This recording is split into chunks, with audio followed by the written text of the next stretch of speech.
अस्सलाम वालेकुम, मेरा नाम डॉक्टर निदा नजमी है। आज की मेरी वीडियो का मकसद आप लोगों को स्ट्रोक या फालिज के बारे में आगाही देना है। स्ट्रोक या फालिज इस कंडीशन को कहते हैं जिसमें दिमाग का एक हिस्सा डेड हो जाता है। फालिज की दो इकसाम हैं, एक इस्केमिक स्ट्रोक जिसमें दिमाग में सही तरीके से खून नहीं पहुंच पाता और ऐसा जिस्म की किसी ब्लड वेसल में खून के जमने की वजह से होता है। दिमाग तक खून पहुंचाने वाली ब्लड वेसल ब्लॉक हो जाती है और दिमाग का वो हिस्सा डेड हो जाता है। दूसरी किस्म है हेमरेजिक स्ट्रोक, जो दिमाग में या इसके आसपास खून बहने की वजह से होता है। फालिज के दौरान दिमाग के एक या एक से ज्यादा हिस्सों को नुकसान पहुंच सकता है, जिसकी वजह से मरीज जिस्म के एक हिस्से को हरकत देने की सलाहियत, बोलने की सलाहियत, आमतौर पर देखने की सलाहियत या दूसरे मजीद फंक्शंस भी खो सकता है। कभी कभी ये नुकसान आर्जी या कभी मुस्तकिल भी होता है। जिस्म का कौन सा हिस्सा सलाहियतें खोता है ये इस बात पर मुनहसर है कि दिमाग का कौन सा हिस्सा मुतासर हुआ है और दिमाग को कितना नुकसान पहुंचा है।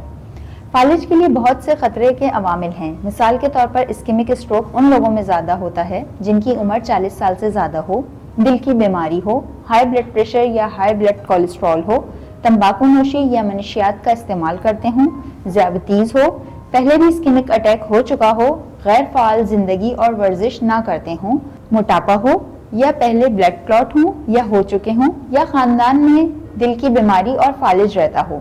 जबकि हेमरेजिक स्ट्रोक के खतरात में हाई ब्लड प्रेशर, तंबाकू नोशी या मनशियात का इस्तेमाल और वारफरिन या दीगर खून पतला करने वाली अद्वियात का इस्तेमाल शामिल हैं। वैसे तो ये आम अवामिल फालिज के खतरे को बढ़ा सकते हैं, लेकिन कभी कभार फालिज इन लोगों में भी हो जाता है जिनमें कोई खतरे के अवामिल नहीं होते। मिसाल के तौर पर ऐसे लोग जिनकी वेसल वॉल्स कमजोर हों या वो खवातीन जो हार्मोनल थेरेपी लेती हों, क्योंकि हार्मोनल थेरेपी लेने से ब्लड क्लॉट के चांसेस बढ़ जाते हैं।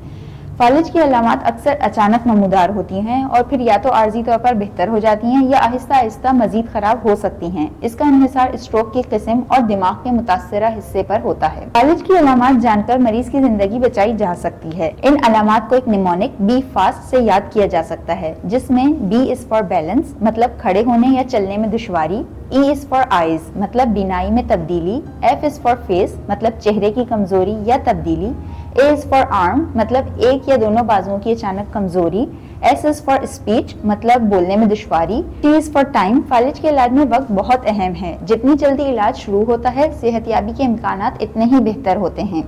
फालिज की अलामात दूसरी बीमारियों से मिलती जुलती हो सकती हैं। यकीनी तौर पर जानने का वाहिद तरीका यह है कि जितनी जल्दी मुमकिन हो किसी डॉक्टर को दिखाया जाए।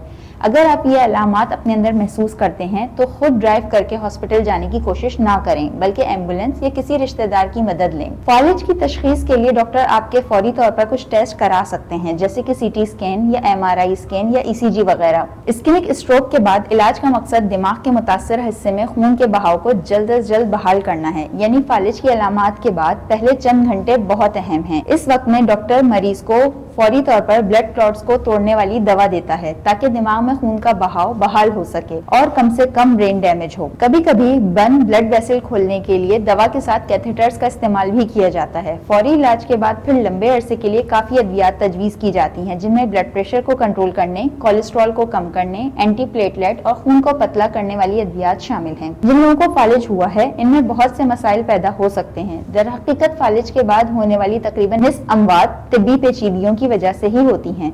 फालिज के बाद होने वाले मसाइल में ब्लड क्लॉट्स, खाने पीने में दुश्वारी, पेशाब की नाली में इन्फेक्शन, निज़ाम हाजमा की खराबी, हार्ट अटैक या हार्ट फेलियर और डिप्रेशन वगैरह शामिल हैं। फालिज के बाद इलाज के साथ साथ तर्ज जिंदगी में तब्दीलियां करना बहुत जरूरी हैं, जिनमें सबसे अहम तंबाकू नोशी तर्क करना, सेहतमंद ग़िज़ा खाना और बाकायदगी से वर्जिश करना और सेहतमंद वजन बरकरार रखना है। जब किसी को फालिज की अलामात ज़ाहिर हों तो इसको फौरी तौर पर इमरजेंसी विजिट करने की जरूरत होती है, लेकिन ज्यादातर क्लिनिक्स में फालिज की तशखीस के लिए जरूरी टेस्ट की फैसिलिटी नहीं होती या ब्लड क्लॉट्स को फौरी तौर पर तोड़ने वाली अद्वियात और इलाज फराहम करने की फैसिलिटी नहीं होती।